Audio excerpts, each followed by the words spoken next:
They say your 21st birthday is the one night that belongs completely to you. The night when the whole world finally says, you made it. You're here. You're an adult. It's your moment. No one can take that from you. But nobody told my sister that. My name is Lily. And on the night of my 21st birthday, the night I had been dreaming about for literally years, my older sister, Rachel, did something so cold, so calculated, so unbelievably selfish, that it took me almost 6 months to fully understand what had actually happened. And when I did, oh, the truth was so much worse than I could have imagined. Let me take you back. It was a Saturday in early June. My parents had been planning my birthday party for nearly 2 months. Mom had booked a private event room at a beautiful restaurant downtown called the Garden Terrace. It was the kind of place with string lights, flower centerpieces, live acoustic music on weekends. Everything I loved. Everything I had literally pointed to on Instagram and said, that's what I want. Dad had organized a surprise. He'd secretly gotten in touch with my best friends from college, Mara, Jasmine, and Devin, and paid for their bus tickets to come down for the weekend. I had no idea. I thought it was going to be a small family dinner. Mom had ordered a custom cake, 3 tiers, lemon lavender frosting, and edible gold letters spelling out Happy 21st, Lily. She sent me photos of the design weeks before just to tease me. I was absolutely thrilled. I spent that whole morning getting ready. I had a new dress, deep emerald green, the kind that makes you feel like $1 million. I did my hair. I put on the gold earrings my grandmother gave me before she passed. I looked in that mirror and I thought, tonight is going to be perfect. I drove to the Garden Terrace at 7 p.m., heart full, smile wide, feeling on top of the world. And when I walked through those doors, the room was decorated beautifully. The flowers were stunning. The string lights glowed. The cake was on the table. My college friends were standing there, Mara, Jasmine, Devin, grinning from ear to ear. But there was a banner on the wall. A big, beautiful, hand-painted banner. It didn't say Happy 21st birthday, Lily. It said, Congratulations, Rachel and Daniel. Engaged. I stood there frozen. The room started spinning slowly. I looked at the banner. I looked at the cake, which I now noticed had been refrosted. The edible gold letters now spelled out Rachel and Daniel, forever. I looked at my friends, who looked confused and uncomfortable. I looked at my mom, whose face had gone pale. And then I looked at my sister Rachel, who was standing in the center of the room, holding hands with her boyfriend Daniel, beaming like it was the greatest night of her life. Because for her, it was. She had turned my 21st birthday party into her engagement announcement. And she hadn't told a single soul she was going to do it. Before we go any further, if you are new here, hit that subscribe button right now. We bring you real stories of betrayal, revenge, and justice, and trust me, this one is just getting started. Lily's night is about to get even more shocking. Subscribe so you never miss a story, and let's get back to what happens next, because Rachel's little stunt? It was just the beginning of her web of lies. Have you ever been so stunned that you literally cannot speak? Like your brain sends the message to your mouth but nothing comes out? That was me for a full 30 seconds standing in that doorway. And then Rachel floated over to me, arms open wide, smile absolutely sparkling, and said, Lily. You made it. Isn't this the most amazing surprise? I remember thinking, is she serious right now? Is she actually standing here asking me if I'm surprised? She squeezed my hands and leaned in and whispered, I'm sorry, I know it's your birthday, but Daniel proposed last night and I just had to announce it. And the venue was already booked so it just made sense. You understand, right? You're my little sister. You'll let me have this one. You'll let me have this one. As if she was borrowing a sweater. As if she was asking to use my phone charger. As if a 21st birthday was just a small, throwaway event that could be handed off to someone else like leftover takeout. I looked at my mom. And my mom, bless her heart, I love her, but she has always been terrified of conflict, gave me this look. This painful, apologetic, helpless look that said, I'm sorry. Just go along with it. Please don't make a scene. And so I didn't. I smiled. I hugged my sister. I shook Daniel's hand. I said congratulations. I sat down at what was supposed to be my table and watched my birthday party become Rachel's engagement party. My friends tried. Mara kept leaning over and whispering, "This is messed up. Are you okay?" Devin quietly went to the bar and got me a birthday shot and whispered, "This one's for you, birthday girl." Jasmine held my hand under the table for most of the night. But there was no birthday toast. No happy 21st, Lily speech. My dad gave a toast, but it was about Rachel and Daniel's love story. The DJ played Rachel's favorite songs. People came up all night asking me how excited I was for my sister.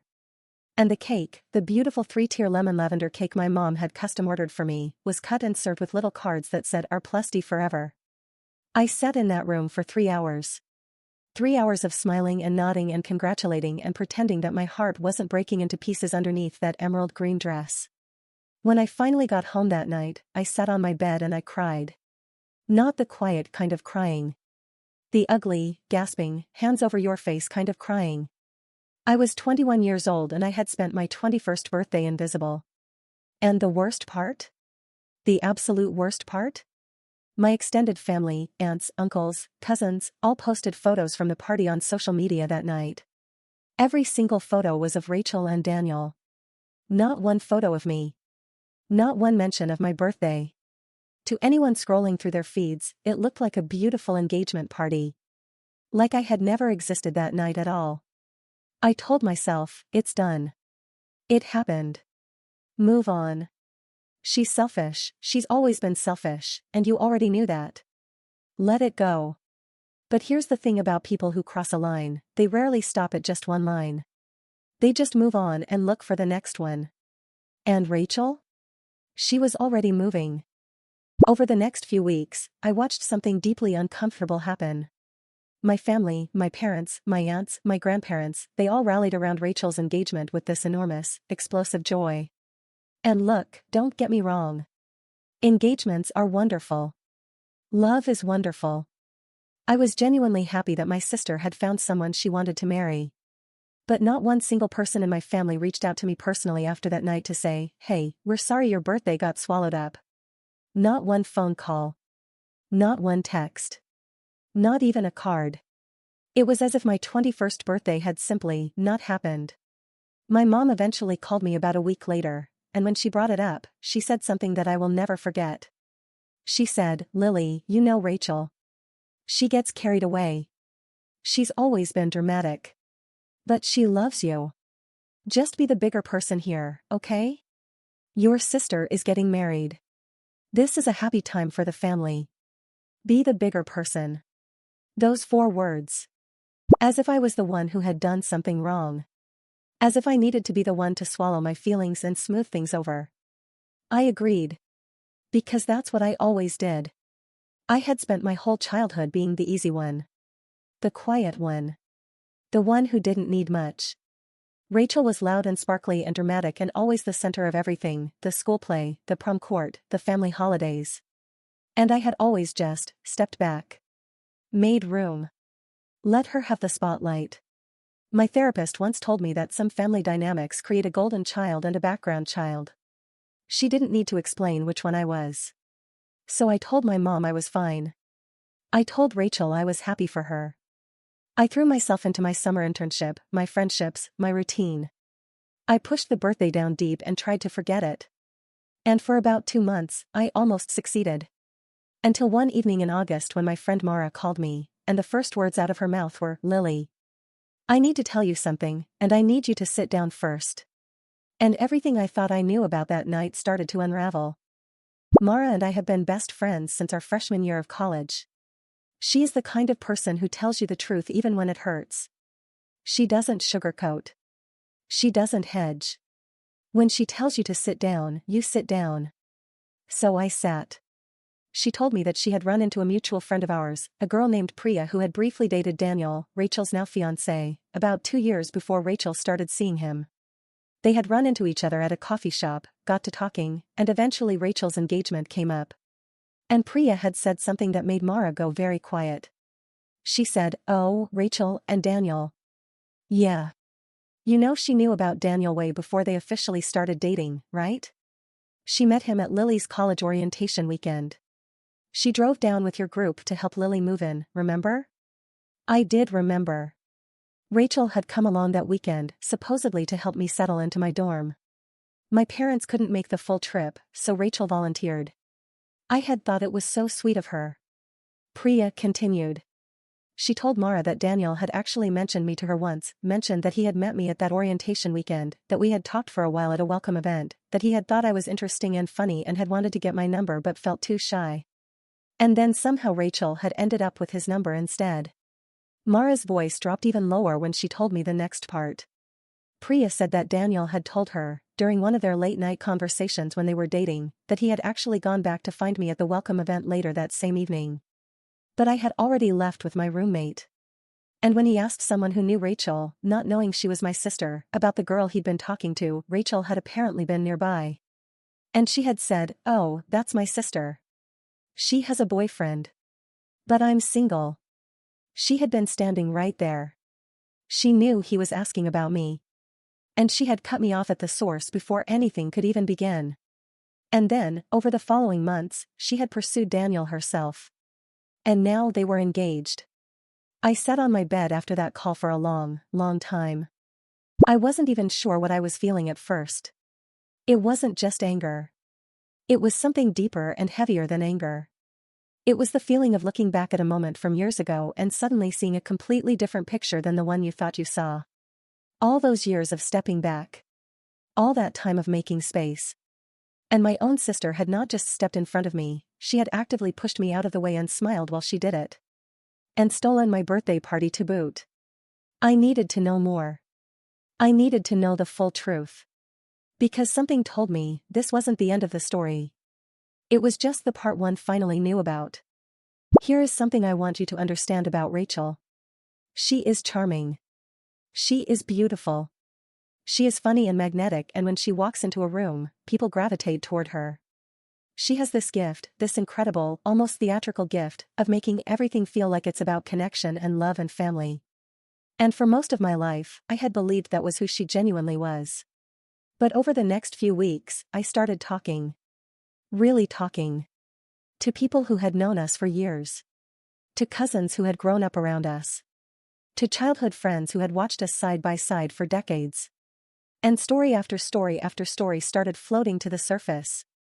My cousin Bree, who I hadn't spoken to in depth in years, called me out of the blue one afternoon. She had heard through the family grapevine that things were tense between me and Rachel. And she said, very quietly, very carefully, "Lily, I've been wanting to tell you something for a long time. Do you remember the summer internship you applied for when you were 19? At the marketing firm downtown?" I did remember.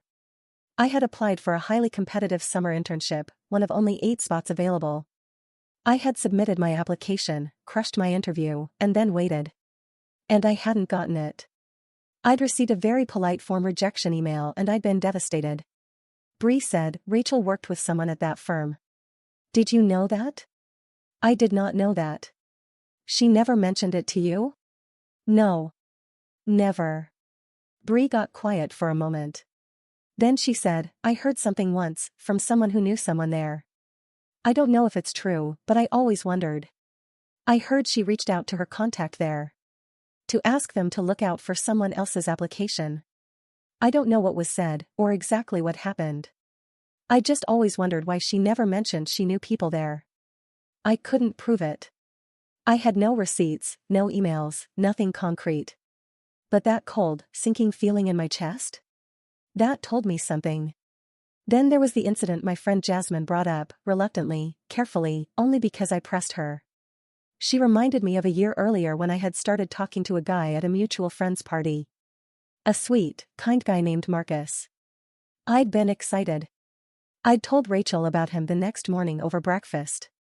And within 2 weeks, Marcus had quietly disappeared from my life, stopped texting, went cold.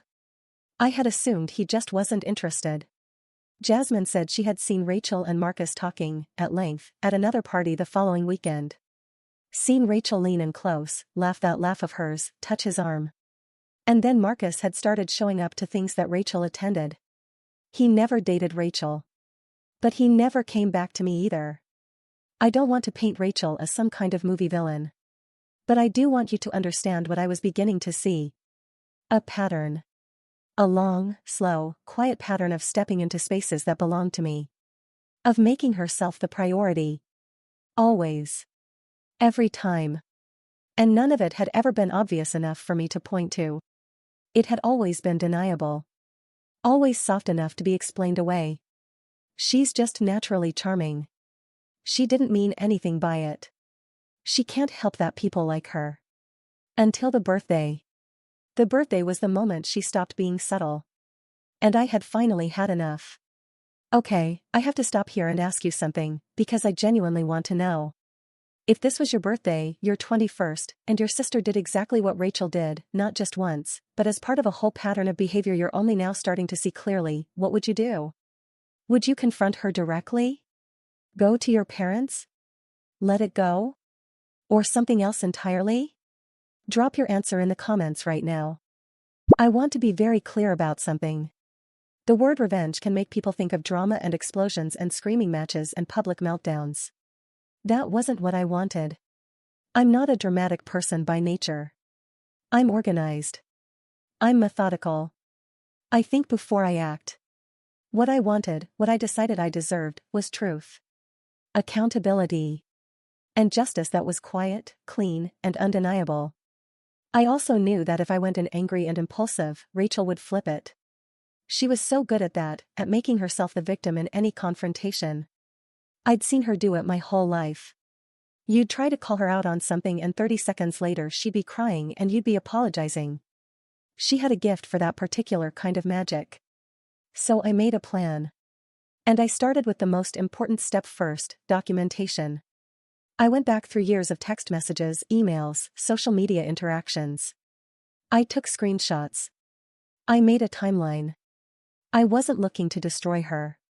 I was looking to see, clearly and completely, what had actually happened between us. Because I had spent too long seeing our relationship through the lens of what I wanted it to be rather than what it actually was. What I found when I laid it all out. It was sobering. There were at least 11 separate incidents I could identify, going back nearly 7 years, where Rachel had either directly interfered with something in my life or had quietly moved herself into a position that cost me something. Some were small. Some were significant. Together, they formed a picture I could no longer look away from. But the birthday was different from the rest. Because the birthday had witnesses. The birthday had evidence. And the birthday had hurt more people than just me, it had put my friends in an awful position, it had blindsided my parents, and it had shown everyone in our extended family exactly who Rachel was willing to be when she wanted something badly enough. I reached out to my mom. Not in anger, in calm, measured, documented truth. I sent her a long letter. Not a text. A real, written letter, printed out and mailed to the house. Because I wanted her to read it slowly. I wanted her to sit with it. In the letter, I walked through everything. The birthday. The internship tip from Bree. The Marcus situation. The pattern. I wasn't accusatory in tone, I was factual. And I ended the letter with one simple ask: I want our family to have an honest conversation. Not to punish Rachel. Not to make a scene. But because I deserve to be seen. I mailed the letter on a Tuesday. And then I waited. My mom called me 4 days later. And for the first time in my memory, she didn't start the conversation by telling me to be the bigger person. She was crying. Softly. The kind of crying that comes from something shifting deep inside you, not the surface kind. She said, Lily. I read your letter 3 times. And I've been sitting with it for 4 days. And I need you to know.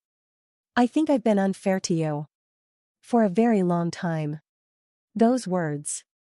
I cannot tell you what those words did to me. After months of feeling invisible, of feeling like the girl at her own birthday party who didn't exist, to have my mom say those words was like someone finally turning a light on in a very dark room. She told me things I hadn't known. She told me that after the birthday party, she had actually confronted Rachel, quietly, privately, the following morning. And Rachel had cried and said she had just gotten swept up in the excitement of Daniel's proposal and hadn't thought through how it would affect me. My mom had accepted that. She had hugged her and let it go. But reading my letter, seeing not just the birthday but the full pattern laid out carefully and calmly, had shaken something loose in her. She admitted something that took courage. She said, I think because Rachel always needed so much from me, emotionally, she was always bigger, louder, more intense, I think I gave her more. And I told myself you were fine because you never seemed to need me as much.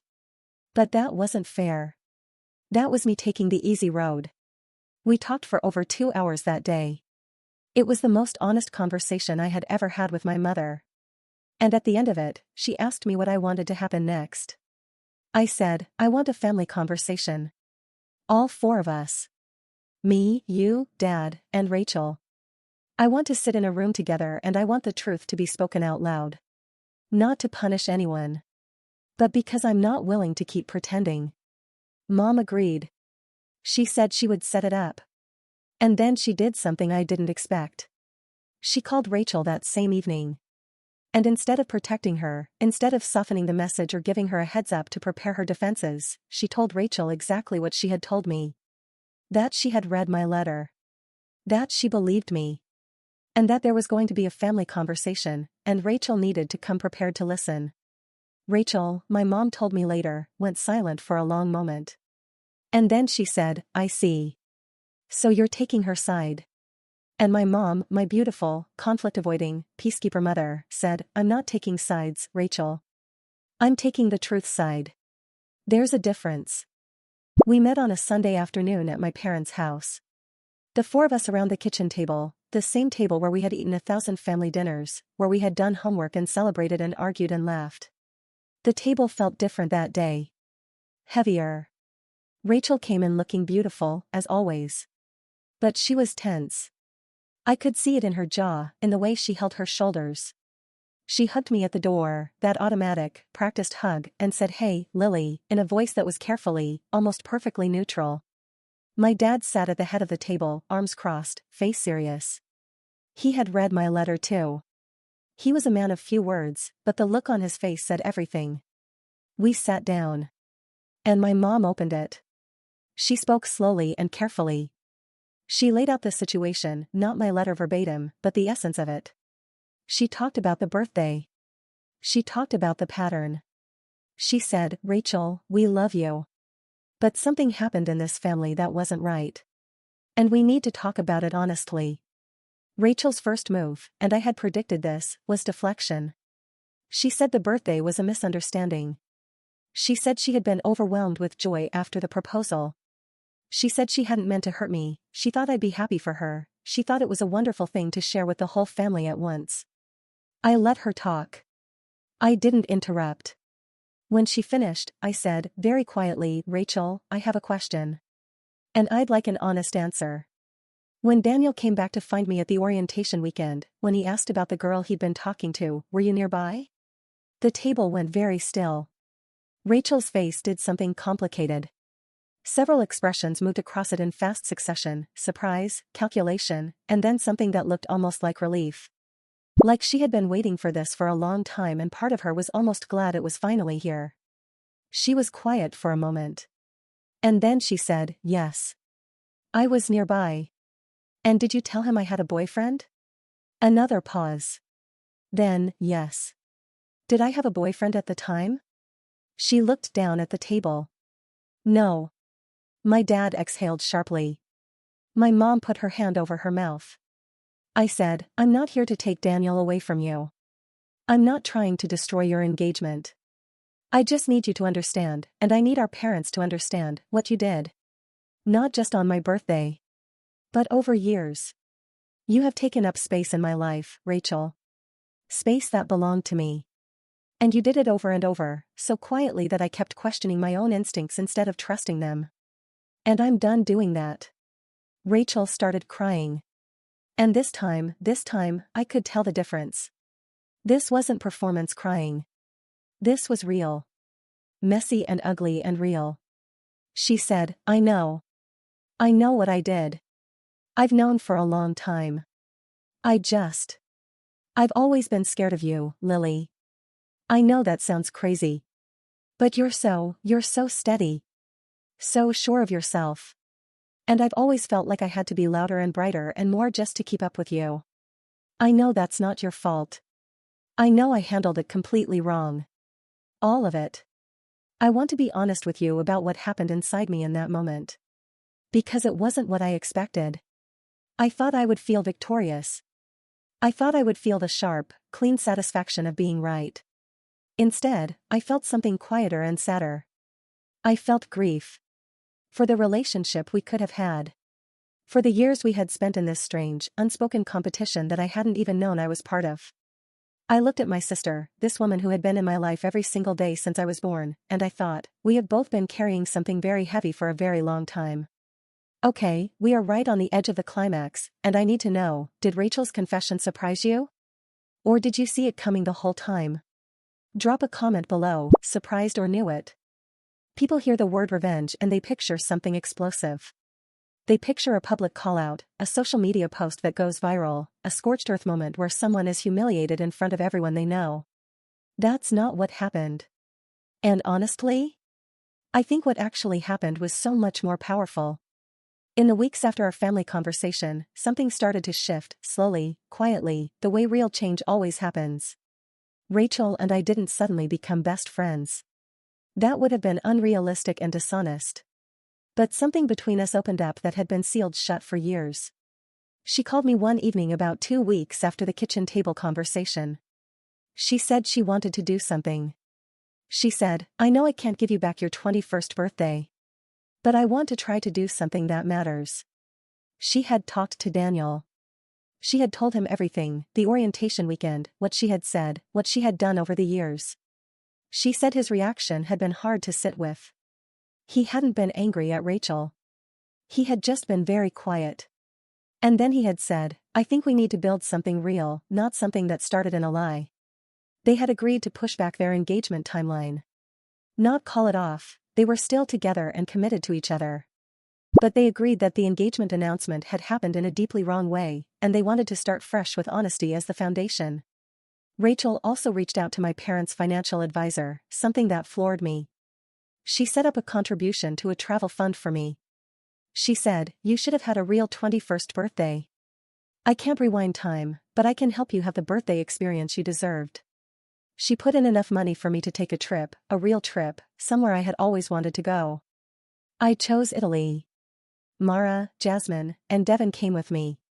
We spent 2 weeks in Rome and Florence and a little hilltop town in Tuscany where we ate pasta and drank wine and watched the sunset every single evening. On the last night, they surprised me with a small cake they had found at a local bakery. It was nothing fancy. But they lit a candle and sang to me, just the 4 of us at an outdoor table with the whole Tuscan countryside behind us. That was my 21st birthday. 6 months late. In a foreign country.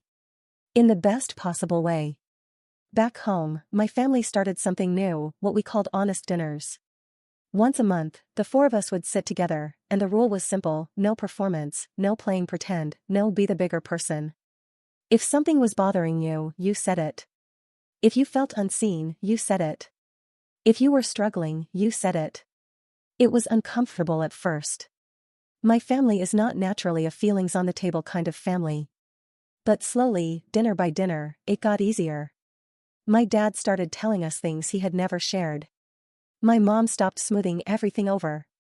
Rachel started saying I'm sorry without immediately following it with a but. And me? I started taking up space. I stopped stepping back automatically. I stopped assuming that if I made myself smaller, things would run more smoothly.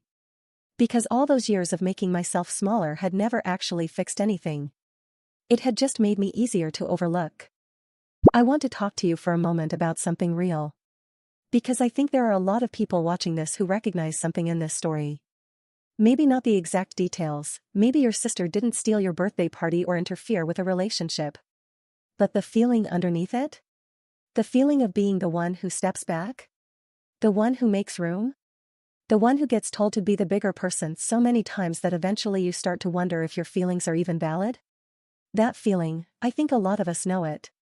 Family is complicated in ways that friendships and other relationships simply are not. Because with family, there's a whole history. A whole lifetime of shared memories and inside jokes and wounds and love all tangled together into something you can't simply walk away from, even when you want to. Even when part of you wishes you could. What I learned from everything that happened with Rachel is this: the truth is not the enemy of love. For a long time, I thought that speaking the truth would break something fragile and precious in our family. I thought the peace we had was worth protecting, even if it was a false peace. Even if it required me to keep swallowing things that hurt. But that false peace wasn't protecting us. It was just delaying the reckoning. And in the meantime, it was costing me, quietly, steadily, at a price I kept paying without even noticing. The real revenge, if you want to call it that, wasn't exposing Rachel. It wasn't making her look bad in front of our parents. It wasn't canceling the engagement or causing a dramatic public scene. The real revenge was simply this: I stopped pretending. I took up space. I told the truth. And I let the truth do what truth always eventually does: clear the air and let people finally see what's real. Rachel and I are not perfectly healed. I want to be honest with you about that. There are still awkward moments. There are still times when I catch a look on her face that I can't quite read, and I feel the old wariness rise up in me. Trust, once broken in the deep, quiet way hers was broken with me, doesn't come back all at once. It comes back in small pieces, slowly, over time, if both people are willing to do the work. But we are doing the work. That's more than I could have said a year ago. And I flew to Italy and ate incredible pasta and watched the Tuscan sunset with my 3 best friends. And the last thing I thought before I went to sleep on that final night in Tuscany, in that little room with the wooden shutters and the sound of crickets outside, the last thing I thought was, I finally gave myself the birthday I always deserved. Nobody could take that from me. And nobody ever will again. Every story we tell on this channel ends with a lesson. Not a lecture, a lesson. Something real and useful that you can carry with you. From Lily's story, I want to leave you with 3 truths. The first truth: your silence is not peace. When we swallow things that hurt us, when we step back, make room, smile through pain, we tell ourselves it's maturity. It's grace. It's being the bigger person. But sometimes, it's just fear. Fear of conflict, fear of disruption, fear of being seen as difficult. And that fear, if you feed it long enough, becomes a cage. Lily spent years being the easy one. And the cost of that was years of being overlooked, undervalued, and slowly erased from the spaces that belonged to her. Peace that requires your silence isn't peace. It's just controlled pain. The second truth: the people who love you should be able to handle your truth. Lily was terrified that speaking honestly would destroy her family. Instead, it opened her mother's eyes, moved her father to finally take a stand, and forced Rachel into a moment of real reckoning that, however uncomfortable, was the beginning of genuine change. The relationships that matter can withstand honesty. The ones that can't? Those aren't the foundations you want to build on anyway. The third truth: justice doesn't have to be loud to be real. There was no viral post. No humiliation. No explosive public drama. Lily sat at a kitchen table and told the truth, calmly and completely. And that quiet, steady truth did more than any screaming match ever could have. Real justice, the kind that lasts, usually looks less like a storm and more like a sunrise. Slow, steady, and impossible to stop. You deserve to take up space in your own life. You deserve to be celebrated on your birthday, supported in your ambitions, and protected, not from conflict, but from the quiet, constant erosion of people who keep choosing themselves at your expense. Don't wait until someone steals your birthday party to start seeing the pattern. See it now. Name it. And refuse to keep stepping aside. If Lily's story moved you, if it made you think, made you feel, or made you see something in your own life a little differently, then please do 3 things right now. First, subscribe to this channel. Every week we bring you stories like this one: real, raw, human stories about betrayal, truth, and justice. You don't want to miss a single one. Second, share this video. Someone in your life needs to hear this story today. You know who they are. Send it to them right now. And third, comment below, tell us, whose story does this remind you of? What moment hit you hardest? We read every comment. Every single one. This channel exists for one reason: to remind you that your story matters, your feelings are valid, and truth, however long it takes, always finds its way to the light.